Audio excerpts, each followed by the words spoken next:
Hey there. So today's topic is physical symptoms.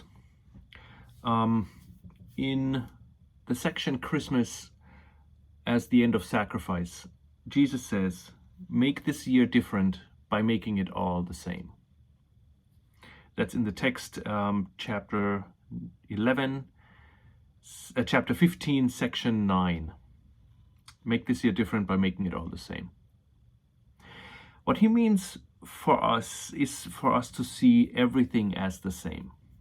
We see all relationships as the very same thing, all conflicts, all problems, and everything in the world at large as the very same thing. So not to make distinctions between illusions. And if we make distinctions within illusions, we're making the illusion real. Lesson 1 through 3 in the workbook basically lay the framework for the idea that there are no distinctions within illusions. The lesson number 1 goes like this. One part of it says, now look slowly around you and practice applying this idea very specifically to whatever you see. This table does not mean anything. This chair does not mean anything. This hand, this foot, this pen does not mean anything. Lesson 2 states that we give everything we see all the meaning that it has. We are the ones differentiating between a table and a chair, a hand, a foot, and a pen. We're also the ones making distinction between severity of problems and conflicts that we experience. We believe that we wouldn't be able to live in this world if we wouldn't distinguish within the illusions.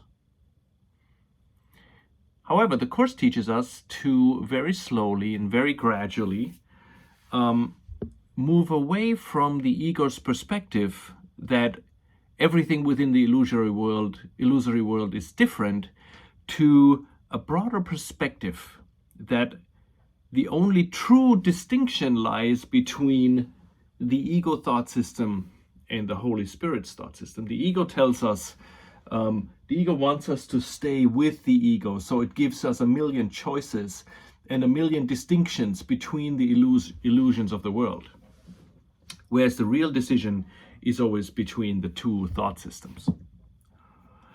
Lesson 2 says, try to apply the exercise with equal ease to a body or a button, a fly or a floor, an arm or an apple.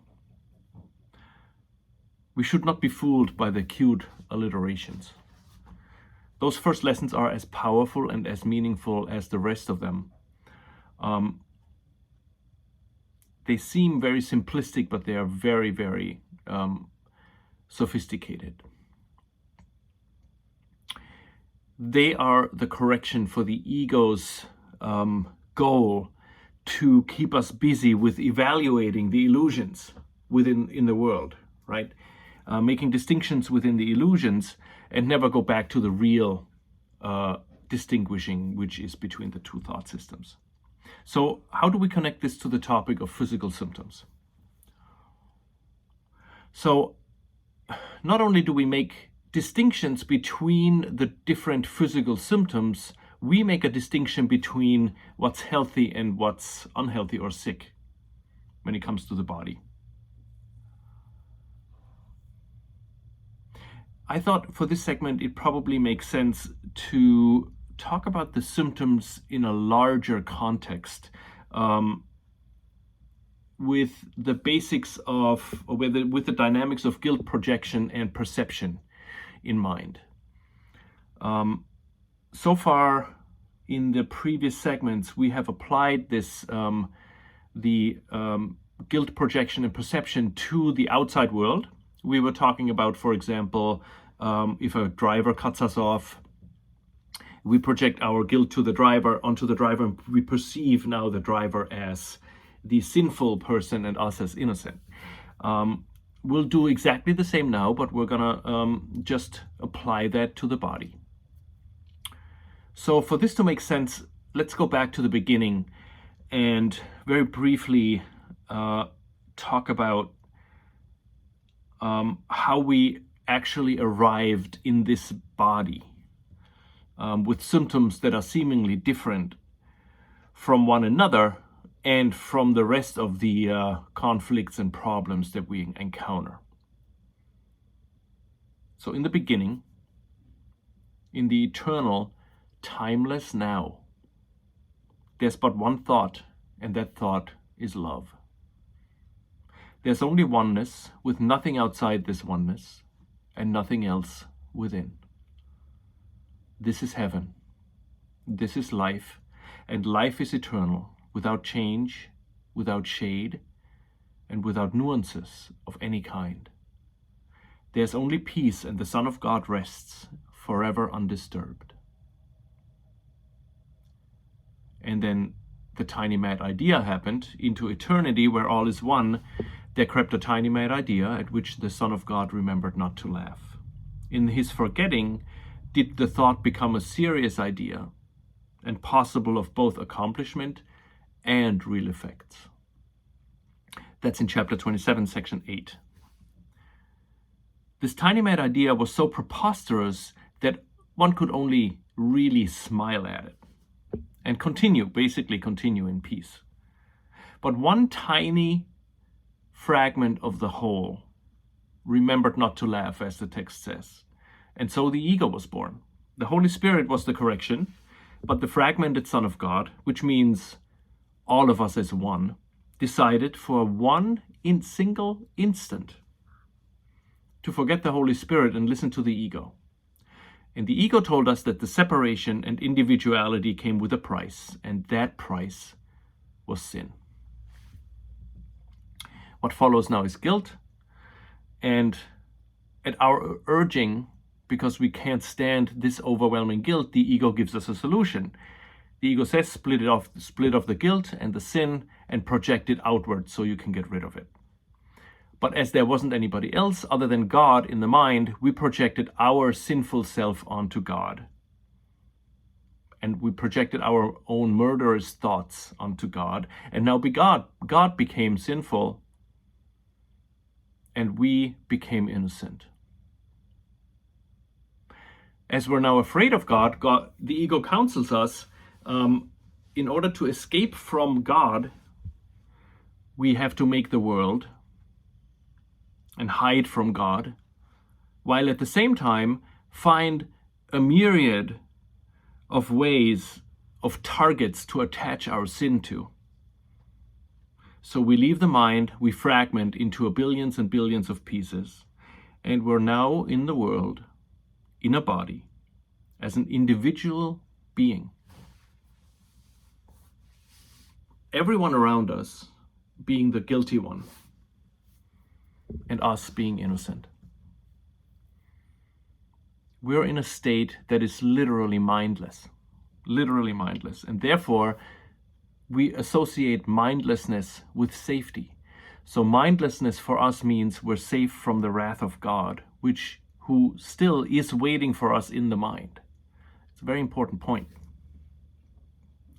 So basically now, as we experience ourselves, we are 100% melted together, joined together with the ego. And under the ego's rule, our goal is to be separate from others, but without the guilt that entails. Those 2 points are very important. Separate from others, the separation is intact, but without the guilt. Because the guilt is so intense, we constantly and consistently have to project it outward. We have to realize that if we're with the ego, which is, I'm going to assume 99.9% of the time, we must project. There is no moment inside the ego thought system when we don't project our guilt. Because the moment we're with the ego, we are guilty. That is too overwhelming for us to stand it, so we constantly have to project out that guilt. 24/7, every day, 24 hours, we are projecting our guilt onto the outside world.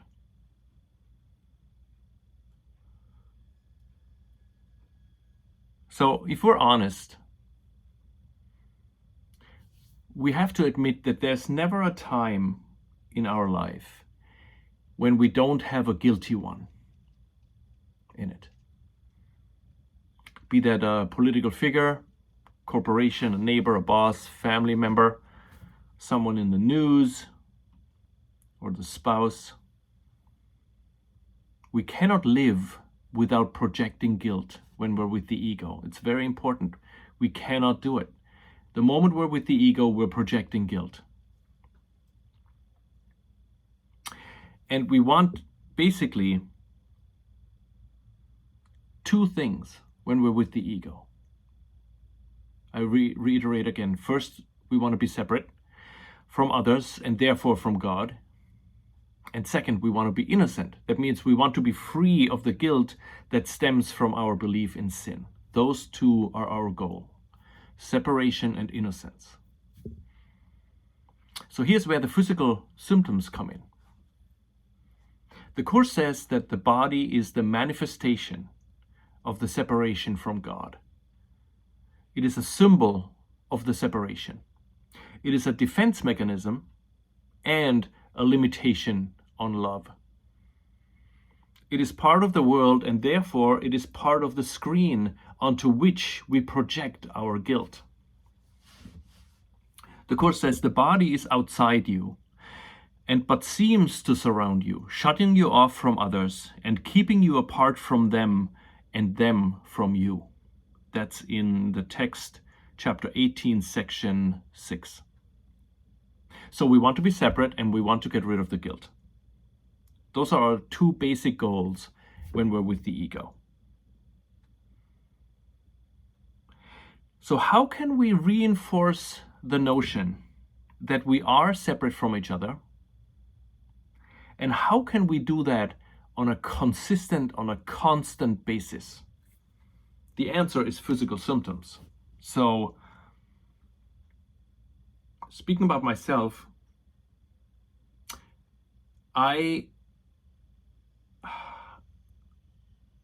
we all had moments when we felt at peace and we didn't feel the body at all. During those moments, the body wasn't even in the picture. Those are very rare moments. They don't happen that often, especially when we get older. Don't we constantly feel our body? I mean, I feel my body constantly. Sometimes I'm distracted, but when I just stop and listen, I can feel my body. I can feel my limbs, my stomach. I can feel my body constantly. There's very little time where I don't feel my body. So if I'm in my ego and I'm in my body, this is a constant reminder that I'm separate from God and from other people. It says the body is the symbol of the ego, as the ego is the symbol of the separation. That's in chapter 15, section 9. Symptoms, physical symptoms, are purposive. Just as being upset with the other driver that cuts us off is purposive, the purpose of both the physical symptom and the anger is to keep the separation intact and to deposit our guilt onto the outside. The Course says the body is a tiny fence around a little part of a glorious and complete idea. It draws a circle, infinitely small, around a very little segment of heaven, splintered from the whole, proclaiming that within it is your kingdom, where God can enter not. That's chapter 18, section 8. So we can project our guilt onto others, right? And we can forget about them for a while, depending on how close they are to us physically. But we cannot forget about our body. The body is with us constantly, right? So when we're with the ego, our main goal is to make sure the separation is intact. And we need to defend that individual existence against love 24/7 without any interruption. Very important that we need to have those defenses up 24/7 when we're with the ego. So we have spoken about defenses before. If you imagine the larger defense, the larger circle, is the world at large with all its problems, environmentally, politically, economically, and all the problems we face within this world as one circle of defense, right? The second circle is closer to us, which is family, colleagues, friends, money, work, our immediate surroundings. The next ring of defenses, even closer to us, is the body. So we have the world, the outside world, we have the immediate surroundings, and then we have the body as another defense.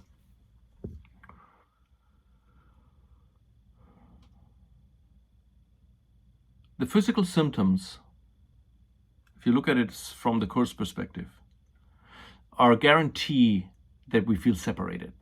We can't be one with someone else if we feel constantly this barrier of flesh around us. If we feel our flesh, our body, that for us is a symbol that we're separated from somebody else. Because we can't join and still feel this barrier between us.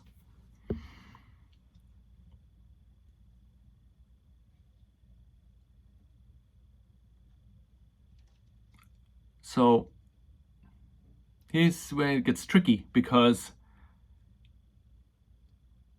if the body feels good, for example, through working out, through sex, through physical activity,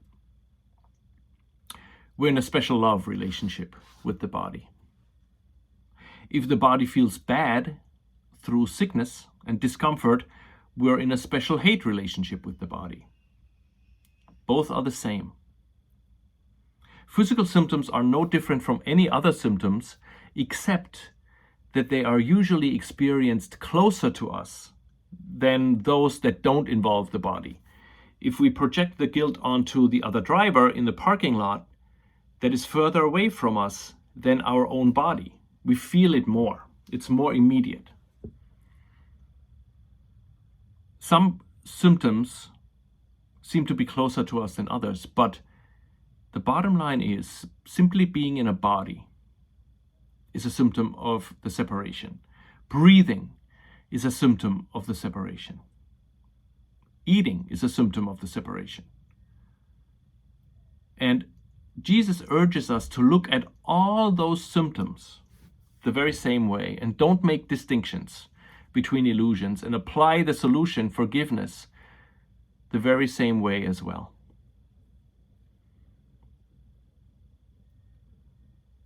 So sickness, whatever form the sickness takes, basically when we're in our ego, we are sick. So whatever form it takes, it's never about the symptom itself, right? It's only about the purpose that the symptom serves. Again, being in a body is a sickness, because it's most unnatural for the Son of God to be contained in this tiny little piece of flesh, right? So the next segment, we're going to talk about forgiving our symptoms. And we forgive our symptoms the very same way we deal with forgiving our projections onto others. As every problem we face is the exact same problem. Forgiveness is the same with any symptom, every symptom. There's no difference between forgiving a sick body part, an illness, or another person. It's exactly the same. Forgiveness works for everything. In fact, if we truly forgive one, the other must be healed as well, because there literally is no distinction. As a closing for this segment, there is a paragraph in the workbook in the lesson 136, Sickness is a Defense Against the Truth, that says, Truth has a power far beyond defense, for no illusions can remain where truth has been allowed to enter. And it comes to any mind that would lay down its arms and cease to play with folly. It is found at any time today if you will choose to practice giving welcome to the truth.